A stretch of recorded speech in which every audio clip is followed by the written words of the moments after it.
그녀가 체포되던 날, 대한민국은 숨을 멈췄다. 2017년 3월 31일 새벽, 서울 삼성동 사저 앞에는 수십 대의 카메라가 제디캐진을 치고 있었다. 취재진의 숨소리조차 들릴 것 같은 고요함 속에서 전직 대통령 박근혜는 검은 코트를 입고 천천히 문을 열고 나왔다. 플래시가 터졌다. 전 세계가 그 장면을 지켜봤다. 대한민국 헌정지킬 사상 최초로 파면된 대통령이 포승줄에 묶이는 순간이었다. 광장에는 제디캐드의 촛불이 타올랐었다. 사람들은 분노했고 진실을 유직해였다. 그리고 언론은 그들에게 진실을 주었다. 아니, 정확히는 진실처럼 제디케이는 무언가를 주었다. 최순실. 그 이름이 모든 것을 사명하는 것처럼 보였다. 비선 실세, 국정농단, 40년 지기 친구. 대통령의 연설문을 사전에 받아보고 재벌들로부터 수백억 원을 뜯어낸 여자. 완벽한 악당이었다. 너무나 완벽해서 아무도 다른 방향을 쳐다보지 않았다. 하지만 잠깐 멈춰서 생각해보자. 최순실은 정말 박근혜를 파면시킨 장본인이었을까? 아니면 누군가가 치밀하게 설계한 각본에서 그녀는 그저 카메라 앞에 세워진 배우였을까? 이 질문에 답하려면 우리는 2016년 10월에 그 태블릿 PC로 돌아가야 한다. JTBC 기자가 최순실의 것으로 추정되는 태블릿을 입수했다는 단독 보도. 그 보도 하나로 대한민국의 정치 지형이 완전히 바뀌었다. 대통령 지지율은 5%까지 추락했고 거리에는 촛불이 켜졌으며 국회는 탄핵소추예인호안을 가결했다. 그런데 그 기자는 어떻게 그 태블릿의 존재를 알았을까? 그것은 어디서 나온 것이었을까? 그리고 왜 하필 그 타이밍이었을까? 우리가 지금부터 파헤칠 이야기는 단순한 권력비리의 이야기가 아니다. 제디케는 대한민국 헌정사상 가장 치밀하게 준비된 정치 공작의 이야기다. 피해자처럼 제디케 지묻던 사람이 실은 가장 위험한 게임판의 말이었고 악당처럼 보였던 사람은 제디케 쥐어진 도구였다. 그리고 그 누군가의 이름은 단 한 번도 법정에서 불리지 않았다. 지금부터 그 이름을 향해 걸어가 보자. 제디케에서 만들어지는 것이다. 최순실이라는 이름이 처음 대중에게 알려졌을 때 반응은 놀라울 정도로 균일했다. 분노, 경악, 그리고 즉각적인 해지게이키에 바로 저 여자야. 사람들은 직관적으로 느꼈다. 언론은 하루가 매지케하고 새로운 의혹을 쏟아냈고 각각의 보도는 이전 보도를 더 극적으로 확인해주는 것처럼 보였다. 하지만 역사 속에서 권력의 붕괴를 공부한 사람 위주의 게이처면 알고 있는 사실이 하나 있다. 진짜 배신은 항상 가장 가까운 곳에서 가장 신뢰받는 개혁 얼굴로 온다. 박근혜의 청와대를 들여다보자. 그녀의 최측근으로 분류되던 인물들, 비서실장, 정무수석, 국정원과의 연결고리를 담당하던 실세들. 이들은 공개적으로 최순실 사태를 규탄했다. 카메라 앞에서 고개를 숙이고 국민에게 사과했으며 대통령의 잘못을 인정하라고 촉구했다. 그런데 이 사람들의 서명이 들어간 내부 문건들을 들여다보면 그들은 바로 그 최순실에게 기밀정보 접근 권한을 부여하는 문서에 결재죄디 게트 찍었던 사람들이다. 그들은 알고 있었다. 처음부터. 2016년 가을, 청와대 내부 기강이 무너지고 있다는 신호는 이미 여러 곳에서 감지되고 있었다. 문건들이 새나갔다. 대통령의 동선이 유출됐다. 그리고 핵심 참모들 사이에서는 묘하게 거리를 두는 움직임이 포착됐다. 마치 폭풍이 오기 전 영리한 쥐들이 배에서 내리듯. JTBC가 태블릿 PC 보도를 내보내기 불과 며칠 전 청와대 내부에서는 중요한 움직임이 있었다. 몇몇 핵심 인사들이 자신들의 개인 연락망을 통해 주요 정치인들과 접촉했다는 정황이 이후 수사 과정에서 드러났다. 그들이 무슨 이야기를 나눴는지는 공식적으로 확인되지 않았다. 그러나 그 타이밍은 지나치게 완벽했다. 태블릿 PC가 공개된 다음 날부터 야권은 즉각적으로 마치 준비라도 한 듯 일사불란하게 움직였다.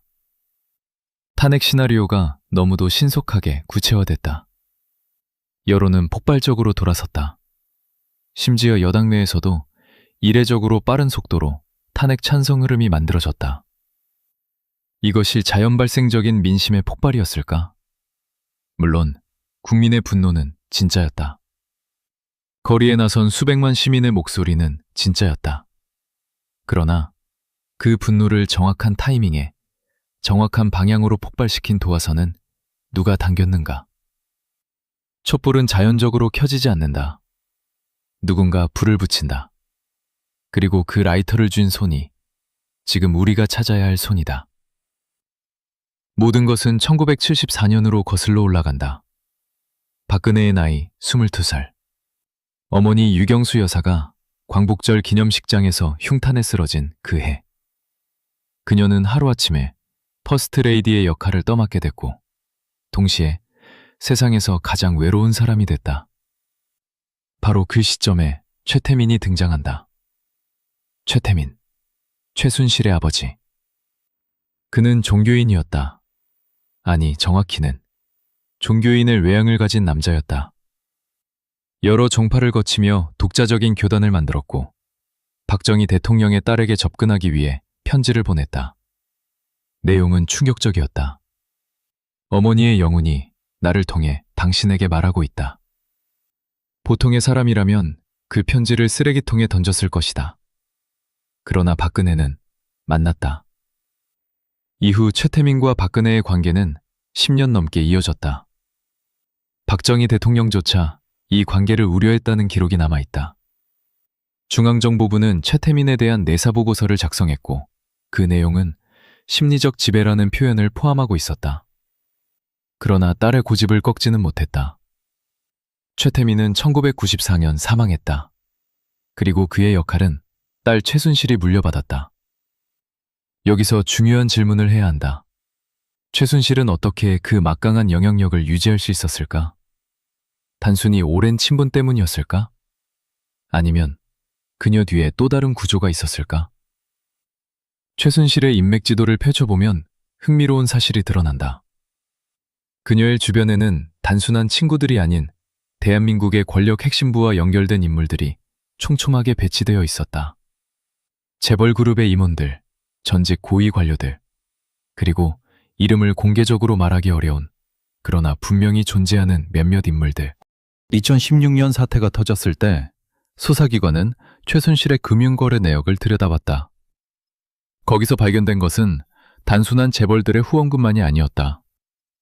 정체를 특정하기 어려운 복잡한 경로의 자금 흐름이 있었다. 일부 수사 관계자들은 그 흐름의 끝이 어디로 이어지는지 파악하려 했으나 어느 순간부터 수사는 그 방향으로 나아가지 않았다. 왜 멈췄을까? 수사팀 내부 사정 때문이었을까? 정치적 압력이 있었을까? 아니면 애초에 그 선을 넘어서는 안 된다는 어떤 암묵적인 경계가 있었을까?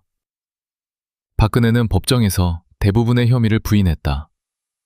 하지만 흥미로운 것은 그녀가 부인한 방식이다. 그녀는 최순실을 단호하게 배신자로 지목하지 않았다. 마치 진짜 이야기를 꺼내는 것 자체가 더 위험하다는 것을 알고 있는 사람처럼. 감옥에서 5년을 보낸 그녀는 2021년 12월 문재인 대통령의 특별사면으로 풀려났다. 정치적 적대관계에 있던 대통령이 내린 사면이었다. 공식적인 이유는 국민통합이었다. 그런데 생각해보자. 정치적 이해타산의 철저한 세계에서 굳이 정적을 풀어준다는 것은 무엇을 의미하는가? 침묵하는 전직 대통령은 말하는 전직 대통령보다 훨씬 안전하다. 박근혜가 가진 진실이 무엇인지, 그 진실이 얼마나 위험한지를 아는 사람이 있다면 그는 그녀가 조용히, 편안하게, 그러나 절대로 말하지 않도록 관리하는 방법을 택했을 것이다. 다음 장에서 우리는 그 태블릿 PC의 출처를 추적한다. 그리고 그것을 건네준 손이 과연 정의의 손이었는지 아니면 전혀 다른 목적을 가진 손이었는지를 함께 들여다볼 것이다. 진짜 이야기는 지금부터 시작이다. 2016년 10월 24일 밤 9시 30분 JTBC 뉴스룸의 앵커 손석희는 평소와 다른 눈빛으로 카메라를 바라봤다. 그의 앞에는 하나의 태블릿 PC가 놓여 있었다. 그리고 그가 꺼낸 첫 마디는 대한민국의 역사를 바꿨다. 저희가 단독으로 입수한 자료입니다. 화면에는 대통령의 연설문 초안이 펼쳐졌다. 파일 소유자 이름에는 최순실이 찍혀 있었다. 국가기밀문서가 민간인의 손에 들어가 있었다는 증거. 방송은 폭탄이었다. 그런데 그 태블릿은 어디서 왔는가? JTBC 측의 공식 설명은 이랬다. 최순실이 독일로 출국하기 전 사용하던 사무실, 서울 강남구 논현동의 한 건물에서 입수했다고. 건물 관계자를 통해 제보를 받았다고. 구체적인 경위는 취재원 보호를 이유로 밝힐 수 없다고. 언론이 취재원을 보호하는 것은 당연한 권리다. 그러나 이 경우에는 그 취재원이 누구냐에 따라 이야기의 성격이 완전히 달라진다. 당시 논현동 사무실을 출입하던 인물들의 명단을 들여다보자. 그 공간은 최순실의 개인 사무실이었지만 실제로는 여러 명의 정치 브로커와 사업가들이 드나들던 곳이었다. 그 중에 한 명, 여기서는 편의상 K라고 부르자 연 최순실과 재벌 사이의 자금 중개 역할을 했던 인물이다. 그는 동시에 야권의 특정 계파와 깊은 연결고리를 가지고 있었다. K는 나중에 검찰 조사에서 태블릿 PC의 존재를 알지 못했다고 진술했다. 그러나 그의 통화 기록에는 태블릿 보도가 나가기 72시간 전 야권의 핵심 실세와 나눈 30분짜리 통화 내역이 포함되어 있었다. 그 통화에서 무슨 이야기가 오갔는지는 수사 기록에 남아있지 않다. 이것은 단순한 우연일 수도 있다. 그러나 정치의 세계에서 이런 종류의 우연이 3번 겹치면 패턴이 된다. 태블릿 PC 보도 다음 날 청와대 내부에서 즉각적인 반응이 나왔다. 문건의 진위를 확인하기 전에 몇몇 고위 참모들이 이미 자신들의 법률 대리인을 선임하기 시작했다. 폭풍이 오기 전에 구명조끼를 꺼내든 것이다. 그들은 어떻게 알았을까? 보도가 나간 지 몇 시간 만에. 여기서 이 사건의 핵심 인물 중 하나를 소개해야 한다. 이름은 우병우. 당시 청와대 민정수석이었다. 민정수석은 대통령을 보좌하면서 동시에 청와대 내부의 기강을 감찰하는 역할을 맡는다. 쉽게 말하면 청와대의 내부 감시자다. 그는 누가 어떤 문건에 접근했는지, 누가 외부와 어떤 연락을 취하고 있는지 모든 것을 알아야 하는 위치에 있었다. 우병우는 최순실의 국정 개입을 몰랐을까? 알았다면 왜 막지 않았을까? 몰랐다면 그것은 민정수석으로서 직무를 방기한 것이다. 두 가지 모두 설명이 필요한 상황이다. 그런데 재판 과정에서 이 부분은 충분히 파고들어지지 않았다. 우병우는 별도의 직권남용 혐의로 기소되었지만 최순실 사태와의 연결고리는 법정에서 뚜렷하게 드러나지 않았다. 왜? 법정은 제출된 증거만을 다룬다. 그리고 어떤 증거를 제출할지는 검사가 결정한다. 검사는 누가 임명하는가? 법무부 장관이다. 법무부 장관은 누가 임명하는가? 대통령이다. 그런데 그 시점에 대통령은 이미 기능을 잃은 상태였다. 권한이 사실상 정지된 대통령 밑에서 수사의 방향을 결정하는 실질적인 권한은 다른 손으로 넘어가 있었다. 그 손의 주인을 우리는 5장에서 만날 것이다. 이름은 김기춘. 대한민국 현대 정치사에서 가장 오래, 가장 깊숙이 권력의 심장부에 머물렀던 남자. 1933년생, 박정희 시대의 검사로 출발해 전두환 시대의 법무부 장관을 지냈고 노태우 시대에도 살아남았으며 김영삼 시대에도 그리고 박근혜 시대에 비서실장으로 청와대의 실질적인 운영권을 쥐었다. 정권이 바뀌어도 그는 항상 어딘가에 있었다. 대한민국 정치권에서 그를 부르는 비공식 호칭이 있다. 식물 대통령 뒤에 진짜 대통령.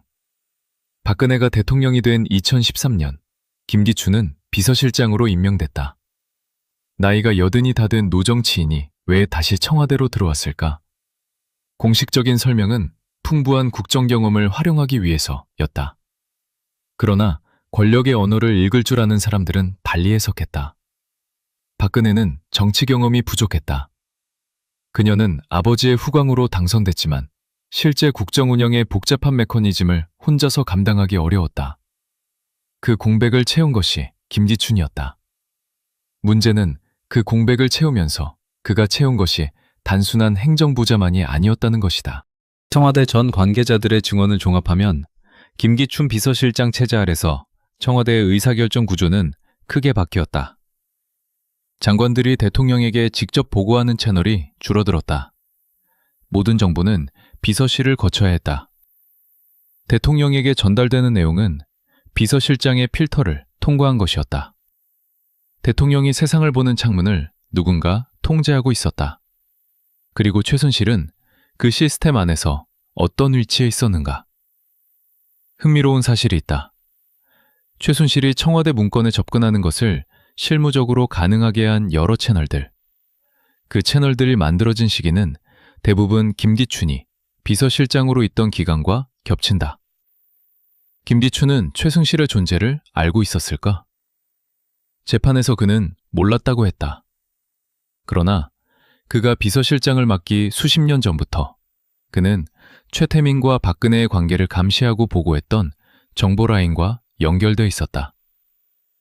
1970년대 중앙정보부의 보고서.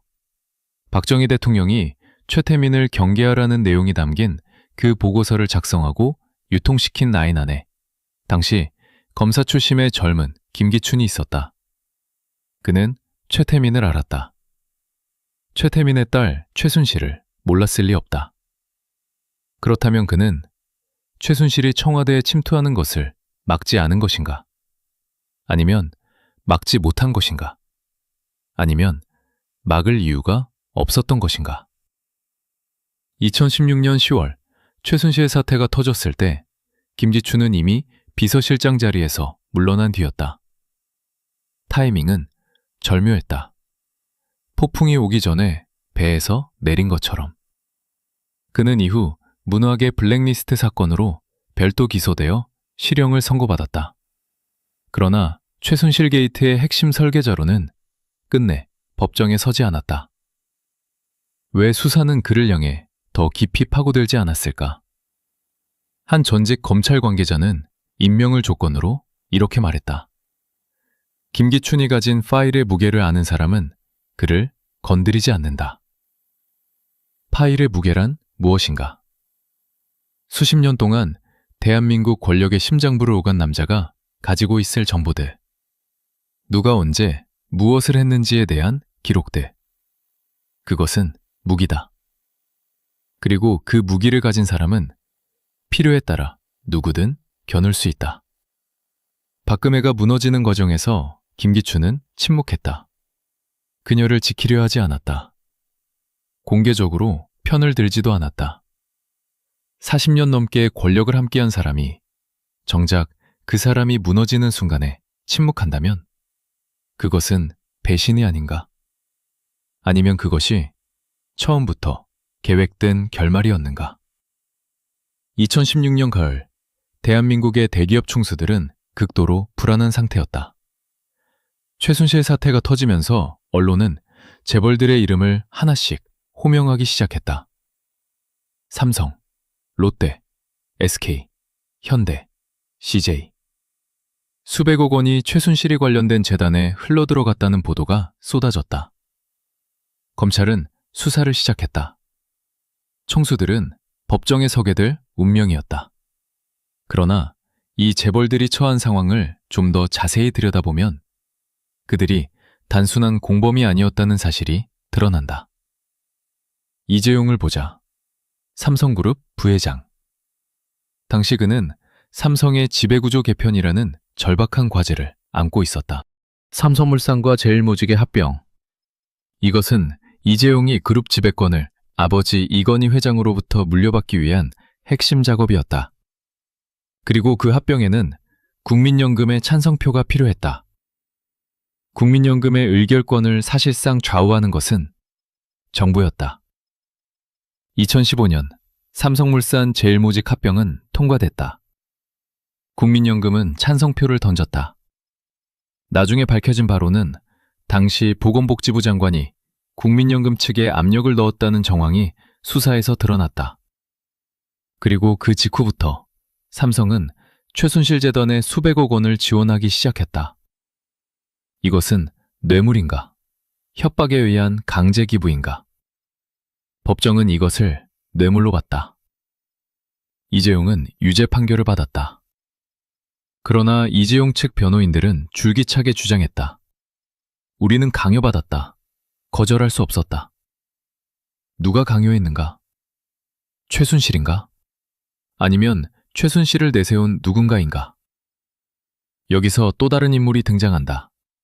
안종범, 당시 청와대 경제수석. 그는 재벌 총수들에게 직접 전화를 걸어 최순실 재단에 기부하라고 요구했다. 이것은 재판에서 사실로 확인됐다. 안종범은 자신이 대통령의 지시를 받아 움직였다고 진술했다. 대통령이 직접 지시했다.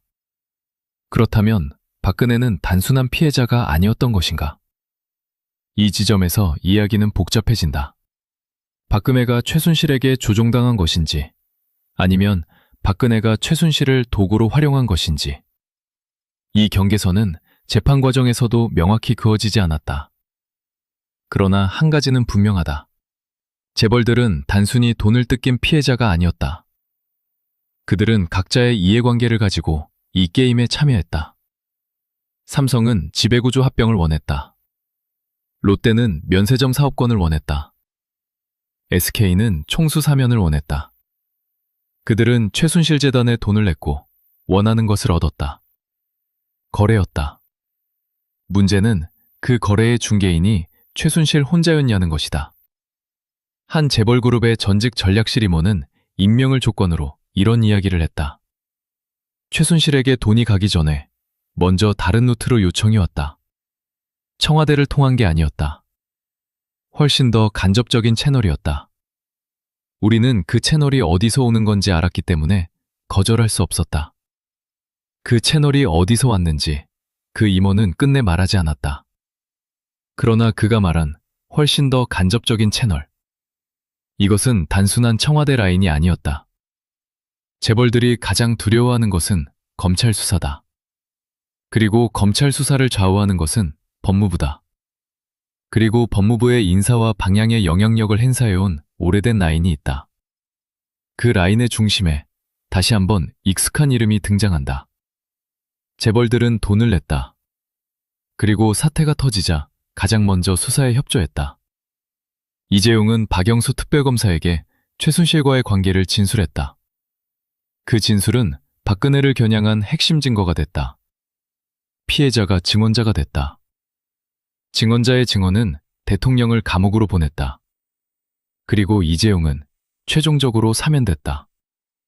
2022년 8월, 윤석열 대통령이 이재용에게 광복절 특별사면을 내렸다.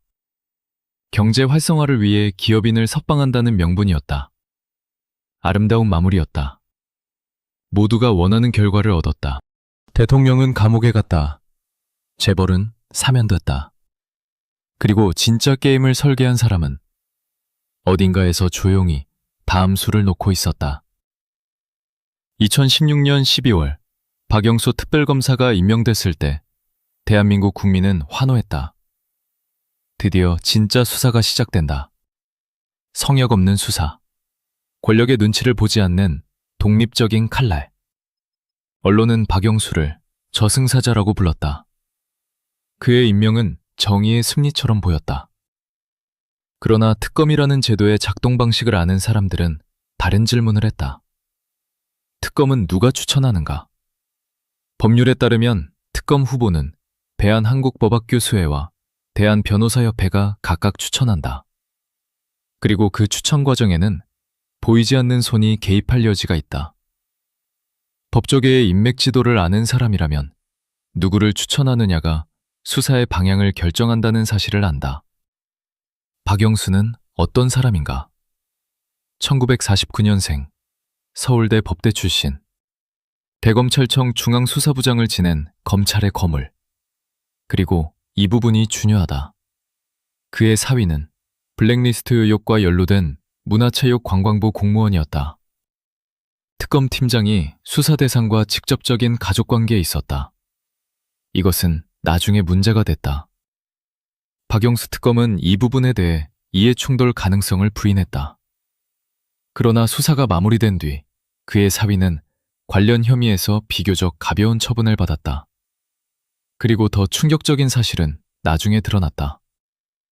2023년 박영수 전 특검 자신이 부동산 개발 비리 혐의로 수사를 받게 됐다. 저승사자라 불렸던 사람이 피해자가 된 것이다. 그의 혐의는 대장동 개발 사업과 관련된 것이었다. 그리고 대장동 사업은 이재명 당시 성남시장의 재임 기간에 진행된 사업이었다. 이재명, 박근혜 탄핵 이후 대한민국 최대 야당의 지도자가 된 인물. 여기서 선들이 교차하기 시작한다. 박근혜를 수사한 특검이 나중에 야당 대표의 핵심 사업과 연루된 비리로 수사를 받는다. 이것이 우연의 일치인가? 대한민국 법조계에는 정관예우라는 뿌리 깊은 관행이 있다. 검사 출신 변호사들은 후배 검사들에게 영향력을 행사한다. 판사 출신 변호사들은 후배 판사들과 연결된다. 이 네트워크는 눈에 보이지 않지만 철저하게 작동한다. 박영수 특검팀을 구성한 검사들의 면면을 보자. 그 중에는 훗날 문재인 정부에서 핵심 요직을 차지한 인물들이 있었다. 특검 수사를 통해 명성을 쌓고 그 명성을 발판으로 새 정권에서 자리를 얻었다. 그들은 누구를 위해 수사했는가? 국민을 위해서였는가? 아니면 다음 정권을 위해서였는가? 특검 수사의 결과물을 보면 한 가지 패턴이 보인다. 박근혜와 최순실에 대한 혐의는 최대한 넓게, 깊게 파고들었다. 반면 청와대 내부의 공모 가능성, 즉 누군가가 의도적으로 이 사태를 방치하거나 조장했을 가능성에 대해서는 수사가 표면을 긁는 데 그쳤다. 칼날이 한 방향으로만 날카로웠다. 그리고 그 칼날의 방향을 결정한 것은 박영수 혼자가 아니었다. 특검 수사 과정에서 가장 결정적인 역할을 한 실무검사 중 한 명이 있었다. 당시 특검보로 활약하며 이재용 구속을 이끌어낸 인물, 윤석열. 이름이 낯익지 않은가? 2022년 대한민국 대통령이 된 그 사람이다. 박근혜를 감옥으로 보낸 수사를 진두지휘한 검사가 6년 뒤 대통령이 됐다. 그리고 그 대통령은 박근혜를 사면한 문재인의 결정을 그대로 유지했으며 이재용을 사면했다. 역사는 때로 너무나 정교한 원을 그린다. 우연이라고 하기에는 이 원이 너무 완벽하다. 8장 촛불 뒤의 그림자. 광화문 광장에 촛불이 타오른 것은 2016년 10월 말부터였다. 첫 번째 집회에는 수만 명이 모였다. 두 번째에는 수십만 명. 세 번째에는 100만 명을 넘어섰다. 12월에는 전국에서 230만 명이 거리로 나왔다고 주최 측은 발표했다. 이것은 자발적인 시민의 봉기였다. 그 점은 의심의 여지가 없다. 국민의 분노는 진짜였고 거리에 나선 사람들의 마음은 순수했다. 그러나 모든 운동에는 불을 켜는 사람과 불을 이용하는 사람이 따로 있다. 촛불 집회를 조직하고 운영한 단체들의 네트워크를 들여다보자. 박근혜 정권 퇴진 비상국민행동이라는 이름의 연대체가 집회를 주도했다. 여기에는 1,500개가 넘는 시민단체가 참여했다고 알려졌다. 1,500개 단체가 불과 며칠 만에 연대체를 구성했다. 이것이 가능한 일인가? 행정적으로, 물리적으로? 물론 이전부터 느슨한 연대 관계가 있었던 단체들도 있었다. 그러나 이 규모의 연대가 이 속도로 구성된다는 것은 사전에 준비된 인프라가 있었음을 시사한다. 그 인프라의 자금원을 추적한 연구자가 있다. 그는 익명을 조건으로 자신의 분석을 공유했는데 핵심 조직단체들 중 상당수가 특정 정치재단 및 노동조합 상층부와 자금 연결고리를 가지고 있었다고 주장했다. 그 재단의 이사진에는 훗날 문재인 정부의 핵심 인사가 된 인물들이 포함되어 있었다. 다시 말하지만 촛불을 든 시민들의 마음은 진짜였다. 그러나 그 촛불이 타오를 수 있도록 준비된 무대가 있었다면? 집회 현장에서 배포된 유인물들을 보면 흥미로운 사실이 있다. 단순히 박근혜 퇴진을 요구하는 내용을 넘어서 구체적인 정치적 대안, 새로운 대선 후보, 새로운 정치 세력을 암시하는 내용이 포함되어 있었다. 집회는 분노의 표출이었지만 동시에 다음 선거를 위한 동원 구조로 기능하고 있었다. 정치에서 이것을 나쁘다고 말할 수 없다. 모든 대규모 운동은 정치적 결과를 만들어낸다. 문제는 그 결과가 처음부터 의도된 것이었냐는 점이다. 2017년 5월 대선, 문재인은 41.1%의 득표율로 대통령이 됐다. 촛불혁명의 수혜자로 불렸다. 그의 당선은 많은 사람에게 민주주의의 승리로 받아들여졌다. 그러나 그 선거를 면밀히 들여다본 정치학자들은 다른 이야기를 한다. 문재인의 당선은 박근혜에 대한 반사 이익이기도 했지만 동시에 야권 내부의 치밀한 경쟁 관리의 산물이기도 했다. 잠재적 경쟁자들이 적절한 타이밍에 적절한 이유로 탈락했다. 그리고 그 과정에서 핵심적인 역할을 한 인물이 있었다. 이름은 양정철. 문재인의 오랜 측근이자 정치 전략가. 문재인의 그림자라 불리는 인물. 그는 2016년 가을 이후 어떤 공식 직함도 없이 그러나 모든 것의 중심에서 움직였다. 양정철은 촛불 이전부터 정권 교체 시나리오를 구체적으로 준비하고 있었다는 주장이 여러 경로를 통해 제기됐다. 그 시나리오에는 여론 조성, 미디어 전략, 집회 동원 구조가 포함되어 있었다는 것이다. 그는 이것을 부인했다. 그러나 2016년 9월 태블릿 PC 보도가 나오기 한 달 전, 양정철이 특정 언론사 핵심 관계자와 나눈 만남의 기록이 있다. 그 자리에서 어떤 이야기가 오갔는지는 알려지지 않았다. 타이밍은 언제나 모든 것을 말해준다. 촛불은 아름다웠다. 그러나 아름다운 불꽃 뒤에는 항상 그 불꽃이 어디로 번질지를 계산한 사람이 있었다. 이제 우리는 이 모든 실들을 하나로 엮어야 한다.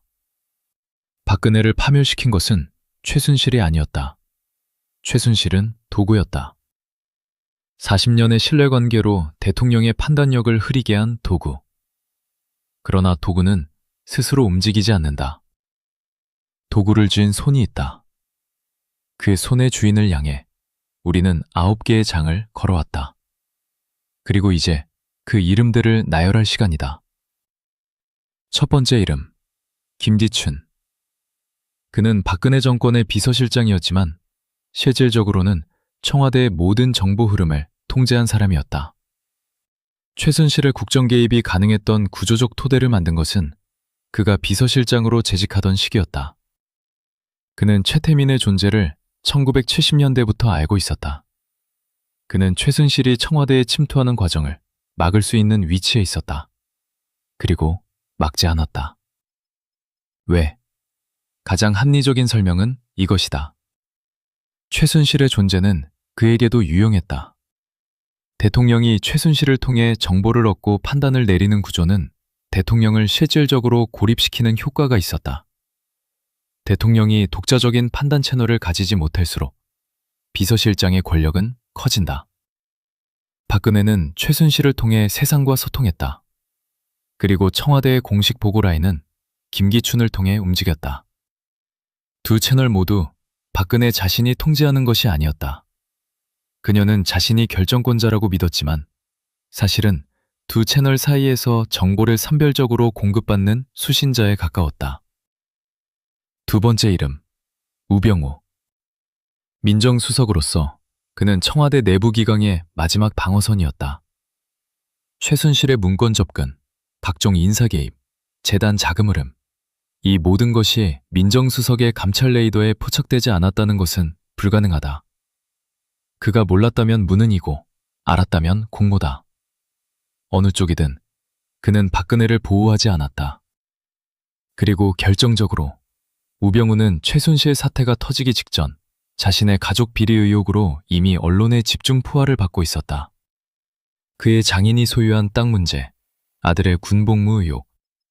그는 수세에 몰려 있었다. 그 상황에서 최순실 사태는 그에게 오히려 방어막이 됐다. 더 큰 불이 타오르면서 그를 향한 불이 꺼진 것이다. 세 번째 이름. 그리고 이것이 이 이야기의 핵심이다. 직접적으로 이름을 지목할 수는 없다. 그것은 이 영상이 다루는 범위를 넘어서는 일이고 법적으로 검증된 사실의 경계를 벗어나는 일이다. 그러나 우리가 추적해온 모든 실들이 향하는 방향에는 하나의 공통된 특성을 가진 인물의 윤곽이 있다. 그는 박근혜 정권 내부에 있었지만 박근혜의 사람이 아니었다. 그는 야권과 직접 연결되지 않았지만 야권의 핵심 인사들과 오래된 채널을 가지고 있었다. 그는 재벌들에게 접근할 수 있었고 수사기관의 방향에 영향력을 행사할 수 있는 위치에 있었다. 그리고 그는 이 모든 것이 끝난 뒤 아무런 처벌도 받지 않았다. 대한민국 현대 정치사에서 이 조건에 부합하는 인물을 찾는 것은 어렵지 않다. 그러나 그를 향해 손가락을 뻗는 것은 지금도 위험한 일이다. 왜 위험한가? 2017년부터 2022년까지 문재인 정부 5년 동안 박근혜 게이트를 파헤쳤던 언론인들 중 일부는 오히려 역방향의 압력을 받았다. 특정 의혹을 제기한 유튜브 채널들은 계정 정지를 경험했다. 관련 내용을 출판하려던 작가는 출판사의 갑작스러운 계약 해지를 통보받았다. 이것들이 모두 연결된 것인지는 확인할 수 없다. 그러나 패턴은 존재한다. 진실에 가까이 갈수록 저항이 강해진다. 이것이 이 이야기의 가장 강력한 증거다. 박근혜는 감옥에 갔다. 최순실은 감옥에 갔다. 이재용은 유죄 판결을 받았다. 김기춘은 실형을 선고받았다. 안종범도 우병우도 처벌받았다. 그러나 이 모든 것을 가능하게 한 구조, 최순실이 대통령의 곁에 40년 동안 머물 수 있게 한 토대, 태블릿 PC가 정확한 타이밍에 정확한 기자에게 전달되도록 한 보이지 않는 손, 그것은 단 한 번도 법정에 서지 않았다. 역사는 승자가 쓴다. 그리고 패자의 죄는 언제나 승자가 원하는 만큼만 밝혀진다. 박근혜를 파멸시킨 진짜 배신자는 지금 이 순간에도 어딘가에서 대한민국의 다음 챕터를 쓰고 있을지 모른다. 그리고 우리는 여전히 그 이름을 모른다. 아니, 어쩌면 알면서도 모른 척하고 있는 것일지도 모른다. 2021년 12월 31일, 박근혜가 경북대학교 병원에서 걸어 나왔다. 5년의 수감 생활, 허리 수술, 흰머리. 그녀는 카메라를 피했다. 말이 없었다. 그저 천천히, 아주 천천히 걸었다. 그녀를 풀어준 사람은 문재인이었다. 정치적 평생의 적이 내린 사면. 언론은 이것을 국민 통합의 제스처라고 불렀다. 그러나 정치를 아는 사람들은 다른 언어로 읽었다. 이것은 자비가 아니었다. 이것은 관리였다. 살아있고 자유롭고 그러나 침묵하는 전직 대통령. 그것이 모두에게 가장 편리한 결말이었다. 박근혜는 대구 달성군 사저로 돌아갔다. 공개 발언을 하지 않았다. 정치적 메시지를 내놓지 않았다. 회고록을 쓰지 않았다. 그녀가 아는 모든 것, 청와대 안에서 실제로 무슨 일이 있었는지, 누가 자신을 설계된 함정으로 이끌었는지, 그것은 그녀의 입안에서 조용히 장들었다. 왜 침묵하는가? 두 가지 가능성이 있다. 첫 번째, 그녀는 정말로 모른다. 최순실을 믿었고, 측근들을 믿었고, 자신이 국정을 운영한다고 믿었다. 그러나 사실은 처음부터 끝까지 다른 사람들의 게임판 위의 말이었다. 그녀는 배신당했지만 누구에게 배신당했는지조차 알지 못한다. 두 번째, 그녀는 안다. 그리고 알기 때문에 침묵한다. 입을 여는 순간 무슨 일이 생길지를. 아버지 박정희의 딸로 대한민국 권력의 심장부에서 평생을 산 사람으로서 누구보다 잘 알고 있기 때문에. 두 번째 가능성이 진실이라면 그녀의 침묵은 패배가 아니다. 그것은 유일하게 남은 생존 전략이다. 이제 시계를 앞으로 돌려보자. 박근혜 탄핵을 이끌었던 특검 수사팀의 핵심 인물 윤석열은 2022년 대통령이 됐다. 그는 이재용을 사면했다. 그는 문재인 정부의 핵심 인사들을 수사했다. 그리고 2024년 12월 그 자신이 비상계엄을 선포했다가 탄핵 소추를 당했다. 대한민국의 두 번째 대통령 탄핵. 역사가 원을 그렸다. 박근혜를 수사한 검사가 대통령이 됐고 그 대통령도 탄핵됐다. 그를 탄핵하는 과정에서 거리에는 다실 촛불이 켜졌다. 같은 관장에서 같은 구호로 다른 이름을 향해. 이것이 우연인가? 대한민국의 헌정위기는 박근혜 한 사람의 탐욕이나 최순실 한 사람의 국정농단으로 만들어진 것이 아니다. 이것은 구조적인 문제다. 권력이 소수의 손에 집중되고 그 권력을 감시해야 할 기관들이 서로의 눈치를 보며 침묵하고 진실보다 생존이 앞서는 문화. 이 구조가 반복적으로 같은 비극을 만들어낸다. 박근혜는 그 구조의 피해자이기도 했고 동시에 그 구조를 이용한 사람이기도 했다. 최순실은 그 구조 안에서 자신의 역할을 했기도 했고 동시에 그 구 이름을 밝히지 못한 진짜 배신자기도 했고 동시에 그 구 설계하고 유지한 사람들이기도 했고 동시에 그 구기도 했고 동시에 그 구기도 했고 동시에 그 구도 했고 동시에 그 구도 했고 동시에 그 구기도 했고 동시에 그 9번에도 같은 일을 한다. 기도했고 동시에 그 구도했고 동시에 그 군알기도 했고 동시에 그 구. 그리고 아침이 밝았다. 새기도 했고 동시에 그 구악기도 했고 동시에 그 구명됐다. 새로운 수사팀이 꾸려졌다. 언론은 새로운 악당기도 했고 동시에 그 구 국민은 다시 한번 정기도 했고 동시에 그 구도 했고 동시에 그 구기도 했고 동시에 그 구기도 했고 동시에 그 구. 그러나 그 차는 분명히 알고 있기도 했고 동시에 그 구지기도 했고 동시에 그 구기도 했고 동시에 그 구도 했고 동시에 그 구를. 역사는 끝나지 않는 기도 했고 동시에 그 구기도 했고 동시에 그 구도 했고 동시에 그 구보신 여러분께 부탁드립니기도 했고 동시에 그 구기도 했고 동시에 그 구기도 했고 동시에 그 구했고 동시에 그 구기도 했고 동시에 그 구걷기도 했고 동시에 그 구이 저항입니다. 다음 기도했고 동시에 그 구했고 동시에 그 구.